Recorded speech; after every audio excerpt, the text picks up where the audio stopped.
We are following more breaking news out of the NBA, where the Utah Jazz are trading Rudy Gobert to the Timberwolves. That is per ESPN. The three-time Defensive Player of the Year has spent his entire 9-year career in Utah. No longer.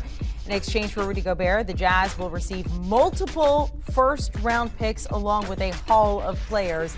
Taking a look at the tentative trade details here, including Malik Beasley, Patrick Beverley, Walker Kessler, among others. Let's welcome in Bill Reiter to talk about this latest news in the NBA. My, oh my, it's been a busy 24 hours here. Rudy Gobert to the Timberwolves. What do you think about this move? Yeah, a big move, and this reinforces what we saw from the signing of Kyle Anderson in the last 24 hours by Minnesota. They want to compete. They want to contend. They tasted postseason basketball at the end of this last regular season. Even though the Western Conference is tough and probably, Amanda, going to get a lot tougher, this is a big addition because they feel like with Karl-Anthony Towns in his prime, this is the chance to really try to make a push. So how does Rudy Gobert fit into this team now? We're talking about a guy who's the second or third or first best defensive player in the NBA, an all defensive wonder, an all defensive of the year player. He'll be in contention for that, obviously, over the next few years. A rim protector, get you some easy buckets. So it's going to shore up a defense that's always been, going back many years, really the entirety of Karl-Anthony Towns' time in Minnesota. The problem for this squad, one of the best defensive players in the game. That's a big step forward for a team that needs balance if they want to compete.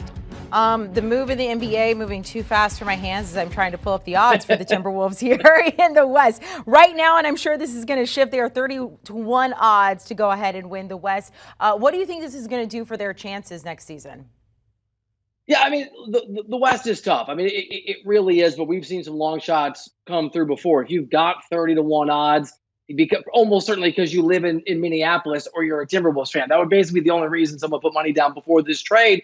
You're feeling pretty good. The addition of Anderson's a nice move. That's a guy that's very good defensively. Gobert's excellent defensively. Anthony Edwards is an emerging star, maybe already a star. And even though Karl-Anthony Towns, to say the least, had some hiccups in the postseason, this guy is capable of being a top 5 or top 10 player. He's an all-NBA player for a reason. So the Lakers are probably going to get better. They're targeting Kyrie Irving. Kevin Durant's trying to move himself to Phoenix is one of the two places he's trying to go after. The West is hard, and it's going to get harder.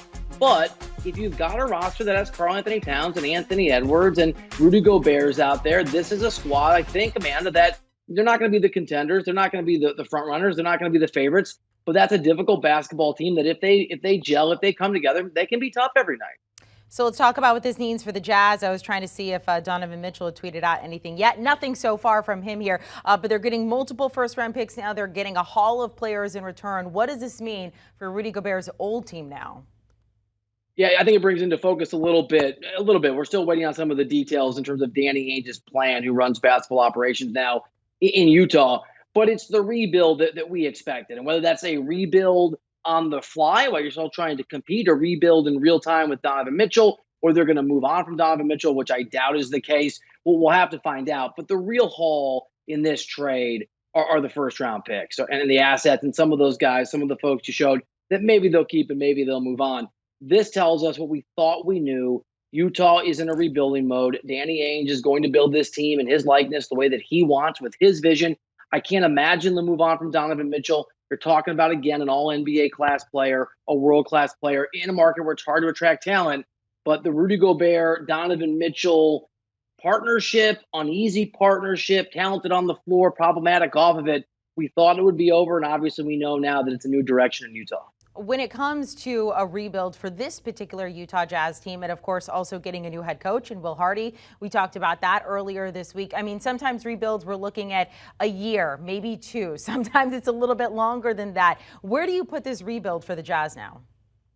Yeah, I think it's a year or 2 or 3, and I think Will Hardy's a really good point. Very well respected head coach, but he's, I would imagine, going to have some growing pains. He's a 34-year-old, and as much as I think Danny Ainge is probably going to tell his fan base and tell the media the next time he addresses them that they're in competition and we want to compete and all those words, we just talked about the fact that the Timberwolves are I think pretty interesting now, and it's a slew of teams. You can go through 6 or 7 teams that are better than Minnesota probably, and that are certainly better now, I think, than Utah.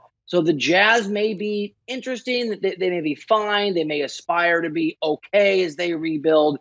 But this tells us that whatever hopes they had of being championship contenders last season, they don't think that worked. They're moving on. This is not the goal over the next 12 months to win a championship. It's to build a championship team over the next 24 or 36 months. Have a little bit of patience, Utah Jazz fans, but exciting news for the Timberwolves there. Bill Reiter, thank you so much for joining us here on HQ to talk about this very latest move in the NBA. Latest odds to win a championship. The Timberwolves not on there right now. They are plus 5,000. Coming up next here on CBS Sports HQ, we'll continue.